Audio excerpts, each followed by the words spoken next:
Friends, आज हमारा polity का 5वां लेक्चर है जो कि महेश वर्डवाल सर की जो नई वाली एनसीईआरटी पर आधारित पुस्तक आई है उससे कवर किया जा रहा है। तो चलिए आज हम भारतीय संविधान की विशेषताएं टॉपिक को कंप्लीट करते हैं। फ्रेंड्स, इसको हम पढ़ेंगे और उसके बेसिक्स को समझेंगे। जितने क्वेश्चन बने हैं इसमें उनसे संबंधित और व्याख्यायित करके हम उससे और प्रश्नों को भी कंप्लीट करेंगे। तो चलिए देखते हैं। संविधान में हमारे राष्ट्र का उल्लेख किन नामों से किया गया है? तो राष्ट्र के नाम उल्लेख India, that is Bharat. India अर्थात भारत। ऐसा नहीं है कि इंडिया एक नाम है भारत एक नाम है, नहीं, ये अलग अलग नहीं है, बस एक ही देश के दो नाम हैं जो कि संविधान में वर्णित हैं। जैसे किसी व्यक्ति के दो नाम हो सकते हैं लेकिन व्यक्ति एक ही है। तो इंडिया का अर्थ ना भारत होता है ना भारत का अर्थ इंडिया होता है। इंडिया एक नाम है, दूसरा नाम भारत है। जैसे एक व्यक्ति के कुछ नाम हो सकते हैं, उसी व्यक्ति के कुछ नाम हो सकते हैं, लेकिन व्यक्ति एक ही है। और ये दोनों नाम संविधान में उल्लिखित हैं। जैसे एक अन्य नाम है जिसे हिंदुस्तान भी कहते हैं, वह संविधान में उल्लिखित नहीं है लेकिन वो अन्य नाम है। चलिए आगे देखते हैं। भारतीय संविधान में किस प्रकार की शासन प्रणाली की बात की गई है? तो किस प्रकार की? संसदात्मक। लोकतांत्रिक रूप से मुख्यतः शासन प्रणाली दो प्रकार के होते हैं, संसदात्मक और अध्यक्षीय। जिसमें अध्यक्षीय शासन प्रणाली, जिसे राष्ट्रपतीय शासन प्रणाली भी कहा जाता है। संसदात्मक में मुख्यतः कार्यपालिका और विधायिका एक दूसरे के प्रति जवाबदेह होते हैं। अध्यक्षीय में ऐसा कोई प्रावधान नहीं होता है, सब स्वतंत्र रूप से कार्य करती हैं। संसदात्मक शासन व्यवस्था में विधायिका का कार्यपालिका पर नियंत्रण होता है। देखिए यहाँ पे विधायिका का कार्यपालिका पर नियंत्रण होता है, वहीं अध्यक्षीय शासन प्रणाली में विधायिका और कार्यपालिका दोनों अलग अलग कार्य करती हैं। आगे देखते हैं। अध्यक्षात्मक शासन प्रणाली का आधारभूत तत्व क्या है? देखिए फ्रेंड्स, ये बहुत महत्वपूर्ण है। अभी हमने ऊपर पढ़ा ना कि अध्यक्षात्मक, जिस प्रकार संसदात्मक शासन प्रणाली की मुख्य विशेषता क्या है? विधायिका का कार्यपालिका पर नियंत्रण। उसी प्रकार अध्यक्षात्मक शासन प्रणाली क्या है? एकल कार्यपालिका होती है। कार्यपालिका एकल ही होती है, जबकि यहाँ दोहरी कार्यपालिका विधायिका और कार्यपालिका होती हैं। यहाँ पे केवल एकल कार्यपालिका होती है। इन पर किसी का कोई नियंत्रण नहीं होता। जैसे विधायिका का कार्यपालिका पर नियंत्रण होता है, उस प्रकार अध्यक्षीय शासन प्रणाली में ऐसा कुछ नहीं होता है, वहाँ एकल कार्यपालिका होती है। आगे, भारत की संसदीय शासन प्रणाली एवं ब्रिटेन की संसदीय शासन प्रणाली को के मध्य अंतर का मुख्य बिंदु कौन सा है? हमें पता है कि हमारी जो संसदीय शासन प्रणाली है वो कहाँ से ली गई है? ब्रिटेन से। तो जो ब्रिटेन की संसदीय शासन प्रणाली है वो भारत से किस प्रकार से भिन्न है, उसकी मुख्यतः किस मामले में भिन्न है? तो वह है न्यायिक समीक्षा। फ्रेंड्स, ये बहुत महत्वपूर्ण है अंतर जानना कि जो न्यायिक समीक्षा कौन करता है? तो भारत की सुप्रीम कोर्ट करती है। तो हमारे देश में सर्वोच्च क्या है? तो हमारे देश में सर्वोच्च संविधान है, वहीं ब्रिटेन में सर्वोच्च वहाँ की संसद है। तो हमारे देश में, क्योंकि हमारे देश का जो संविधान का रक्षक है वो सुप्रीम कोर्ट है, और ब्रिटेन में सर्वोच्च सत्ता ही संसद में निहित है, वो सर्वोच्च है, उससे ऊपर कुछ नहीं है। हमारे यहाँ जैसे चाहे सुप्रीम कोर्ट हो चाहे संसद हो, सबसे ऊपर उनमें संविधान है। ब्रिटेन में सबसे ऊपर संसद है, उसकी बात को कोई काट नहीं सकता, तो उसकी समीक्षा भी वहाँ की कोर्ट नहीं कर सकती। जबकि भारत में ऐसा नहीं है, संसद कोई भी कानून नियम विनियम बनाती है तो सुप्रीम कोर्ट उसकी समीक्षा कर सकता है, जबकि ब्रिटेन में ऐसा नहीं है। आगे देखते हैं।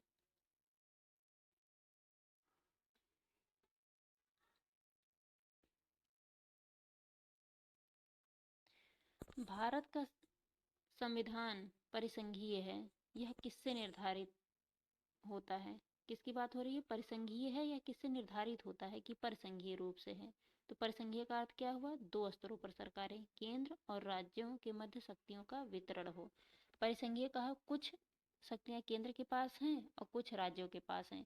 केंद्र और राज्य अलग अलग शक्तियों के तहत शासन चलाते हैं, तो इसे परिसंघीय व्यवस्था कहते हैं। क्योंकि कुछ काम जो केंद्र सरकार के द्वारा होते हैं और कुछ हैं जो राज्यों में बांट दिया गया है। तो इस प्रकार से पूरे भारत की शासन व्यवस्था चलती है, जिसे हम परिसंघीय व्यवस्था कहते हैं।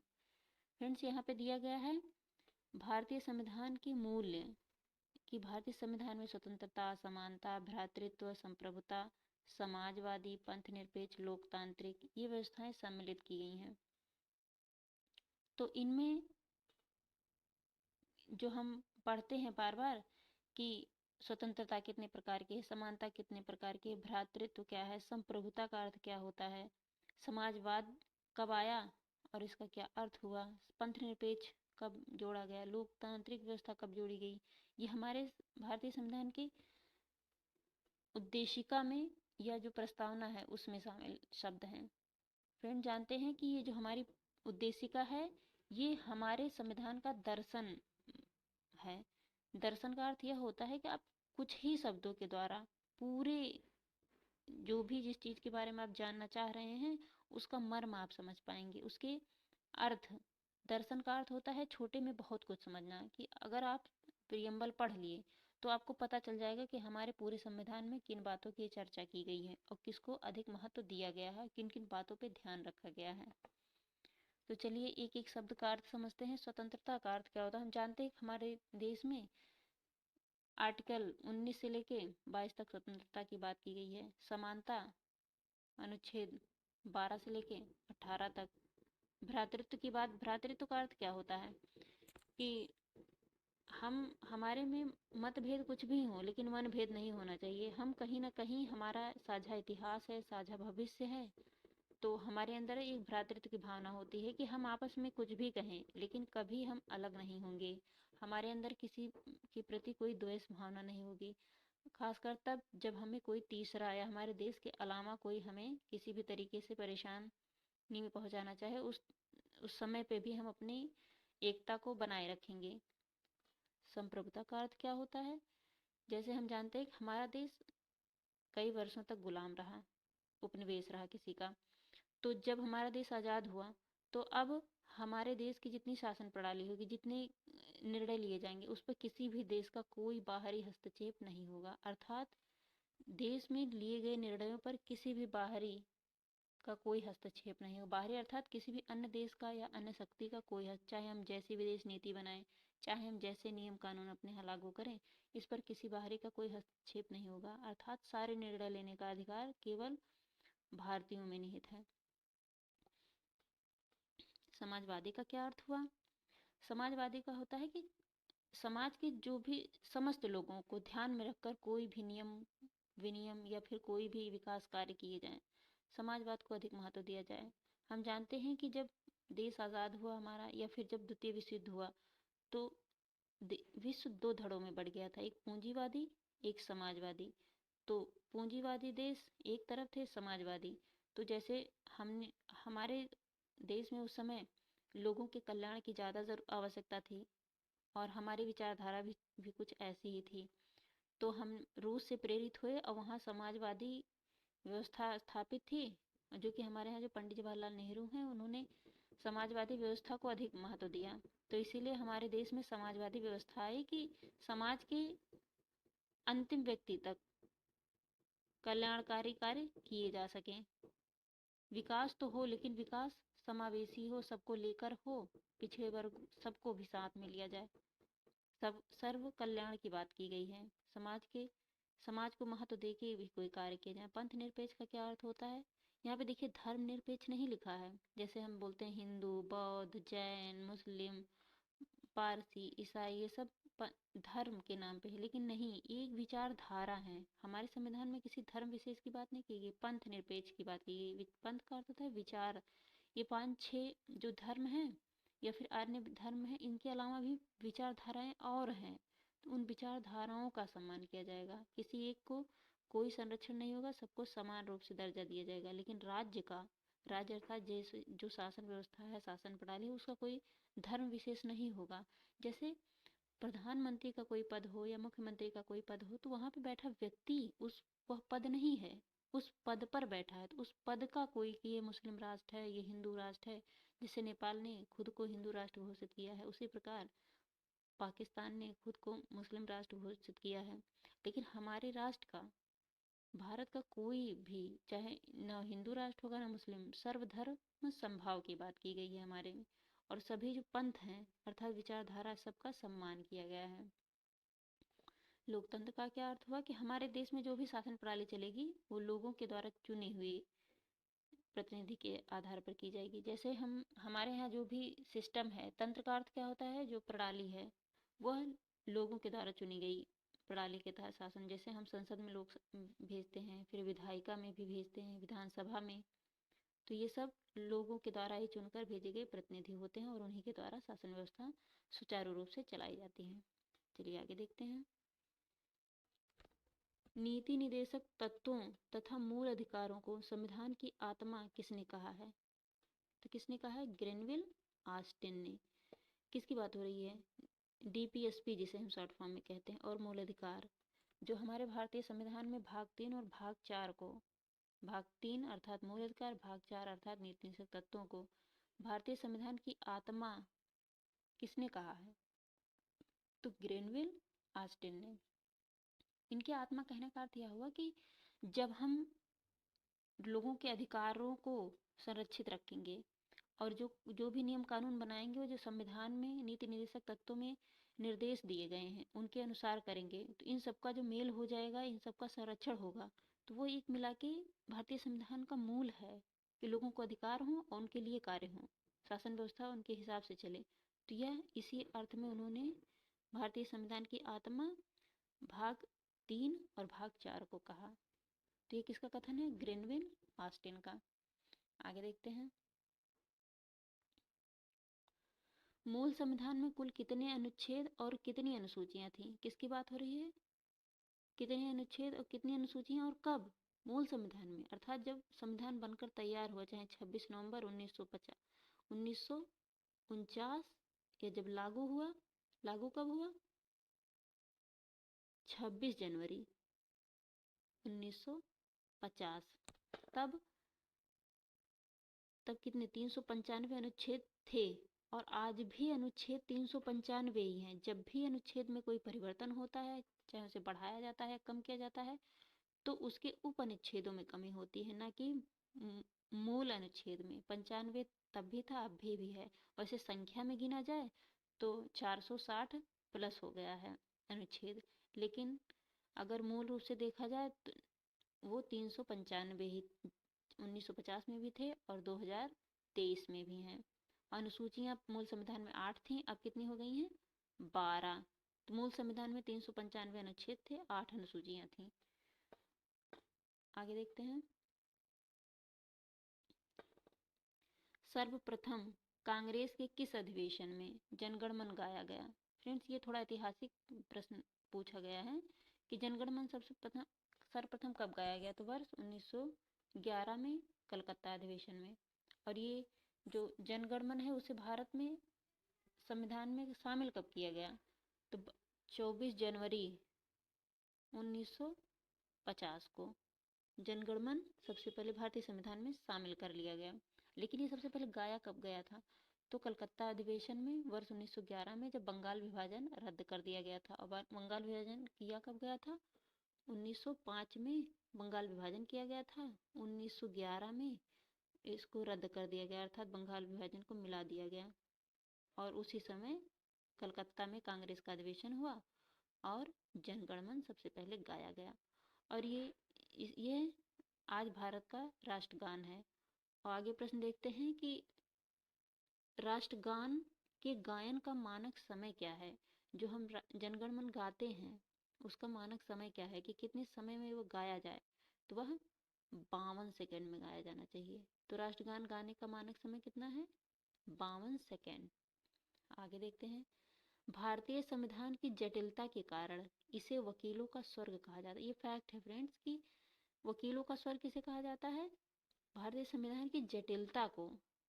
तो ये स्वर्ग क्यों कहा जाता है? क्योंकि भारतीय संविधान इतना बड़ा है, उसके शब्द इतने कठिन शब्द जो आम नागरिक को समझ ना आए जल्दी से, इतने कठिन शब्द यूज किए गए हैं। तो उसकी व्याख्यायित करने के लिए हमें वकीलों की आवश्यकता होती है। जब भी हमें संविधान के कोई भी आर्टिकल को एक्सप्लेन करना हो या व्याख्यायित करना हो तो हमें साधारण रूप से वो समझ नहीं आते हैं। हमें उसको एक्सप्लेन करने के लिए जो उसका विशेष जानकार होता है, जैसे लॉयर हो गए, तो उनसे हम संपर्क करते हैं।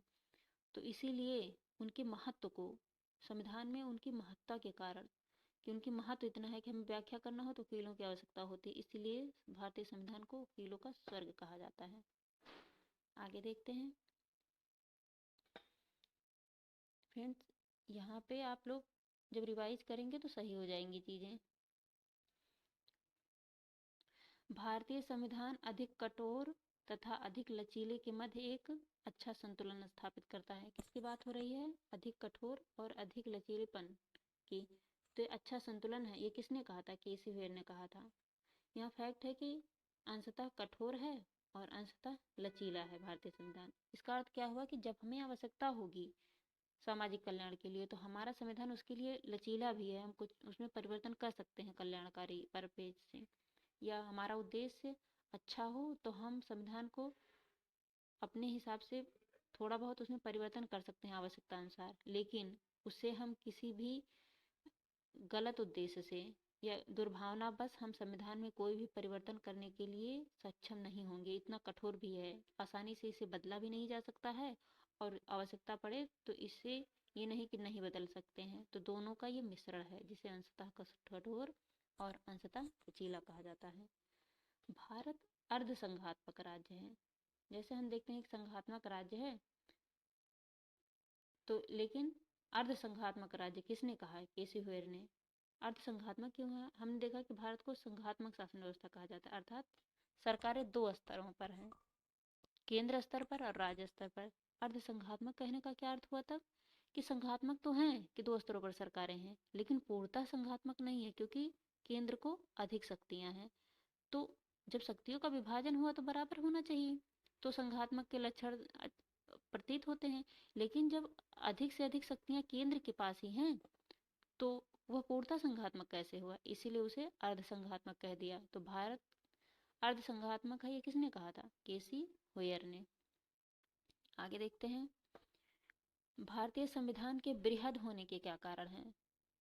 तो ऐसे स्टेटमेंट कई दिया होगा, तो सबसे प्रमुख कारण जो है संघ और राज्यों का एकल संविधान, और ये मुख्य कारण है। कारण और कई भी हैं, जैसे संघ और राज्यों को, जैसे आर्टिकल जो, जैसे भाग 5 है तो संघ के बारे में है 5, भाग 6 राज्यों के बारे में प्रावधान है। लगभग 100 आर्टिकल तो केंद्र और राज्य को दे दिए गए हैं। तो 395 में 200 आर्टिकल तो केवल केंद्र और राज्य के ही हैं।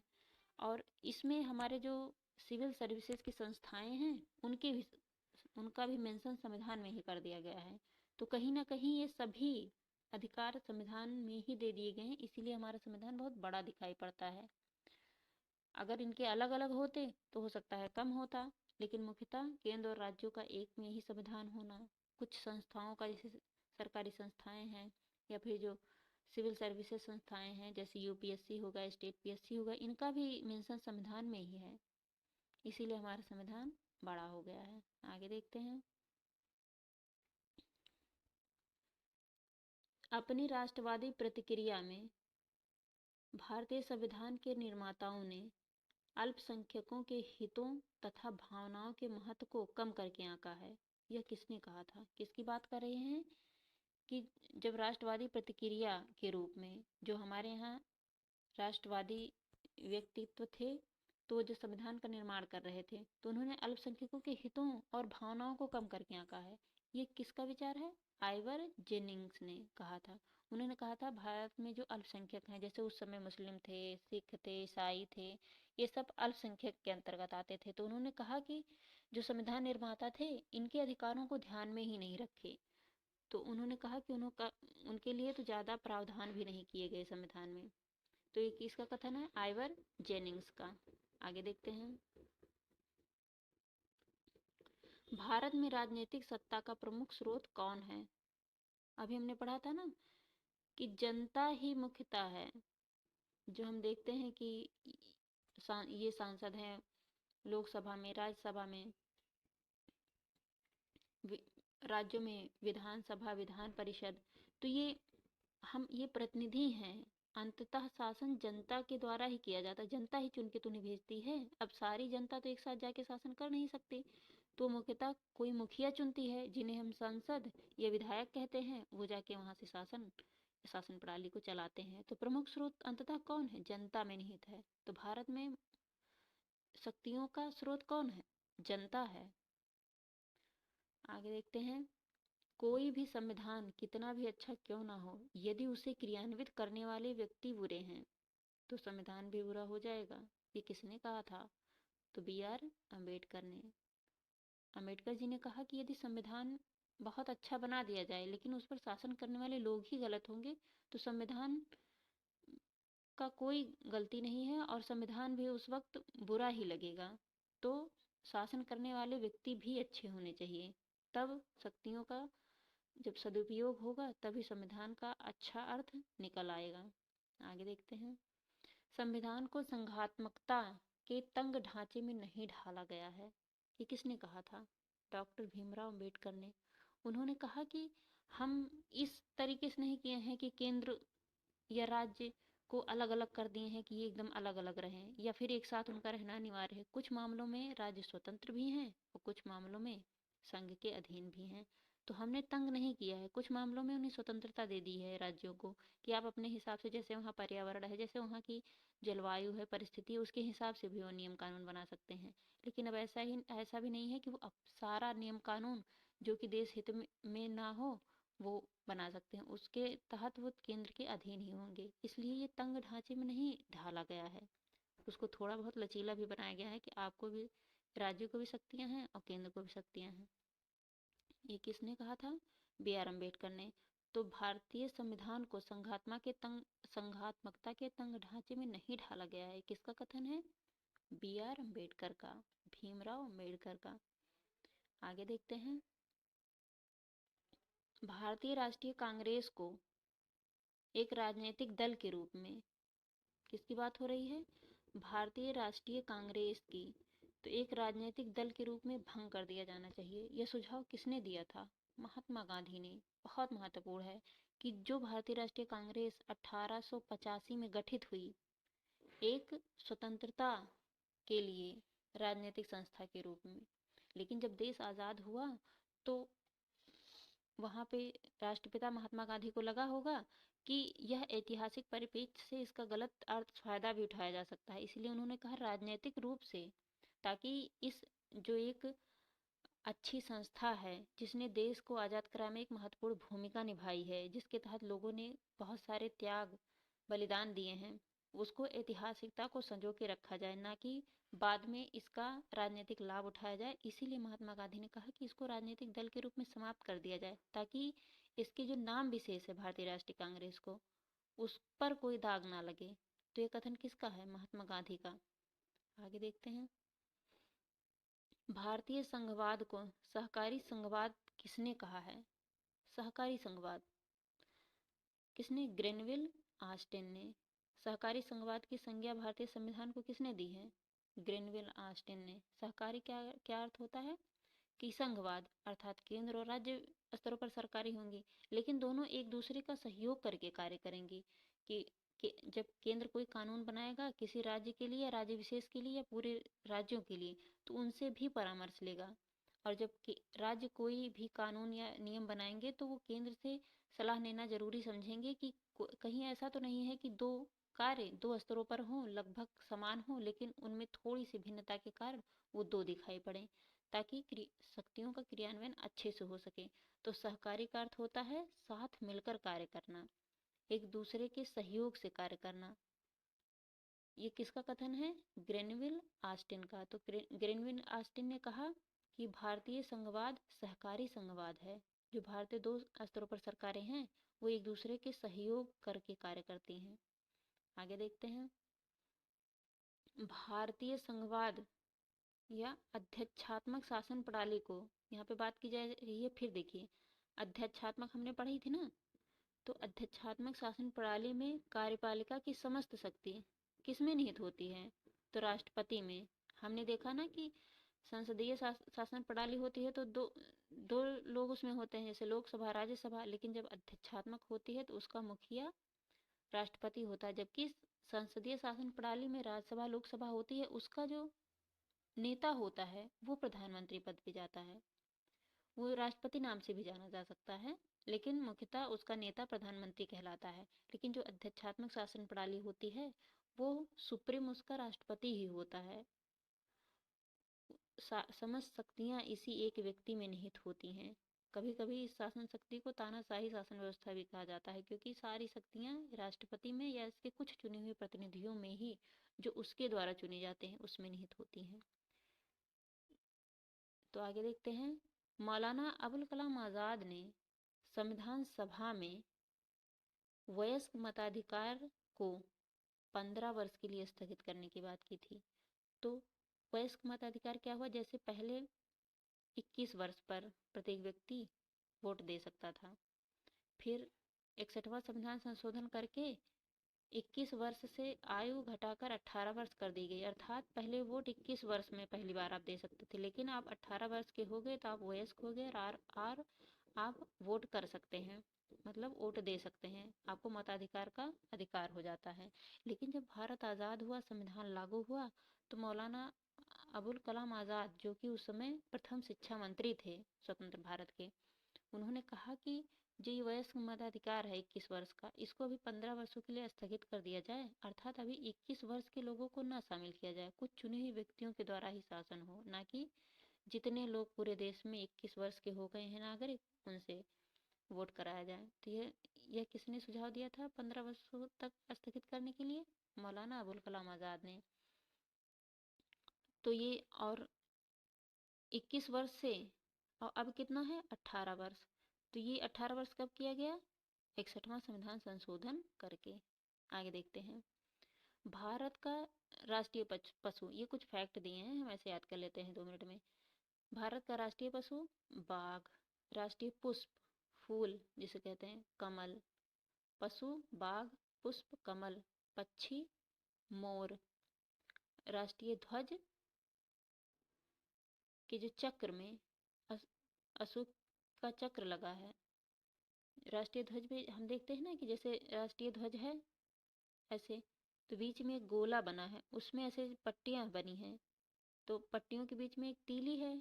तो कितनी तीलियां हैं इस चक्र में? तो 24 तीलियां हैं। तो जैसे साइकिल का पहिया नहीं होता है, उसी तरीके से अशोक चक्र में चक्र बना है, उसमें कितनी है? 24 तीलियां, जो पूरे 24 घंटे का प्रतीक है कि पूरे दिन को हम किस तरीके से अपने आप को खड़ा रख सकते हैं, शासन कर सकते हैं और आगे बढ़ा सकते हैं। ये 24 तीलियां 24 घंटों अर्थात पूरे दिन का प्रतीक है कि हम पूरे दिन एक्टिव रहें, अच्छे कार्य करें और अपने आप को आगे बढ़ाएं और हमेशा सर ऊंचा रहे। और यहाँ पे एक फैक्ट है कि एस.आर. बोम्मई बनाम भारत संघवाद 1994 में आया। सुप्रीम कोर्ट ने कहा भारतीय संविधान एक परिसंघात्मक संविधान है। तो ये व्याख्या किसने कर दी? भारतीय भारतीय संविधान को की, तो उच्चतम न्यायालय ने कर दी। परिसंघात्मक का अर्थ यह हुआ कि केंद्रीय में ज़्यादा शक्तियां हैं राज्यों की अपेक्षा। चलिए फ्रेंड्स, आज इस लेक्चर को यहीं कंप्लीट करते हैं। तो देख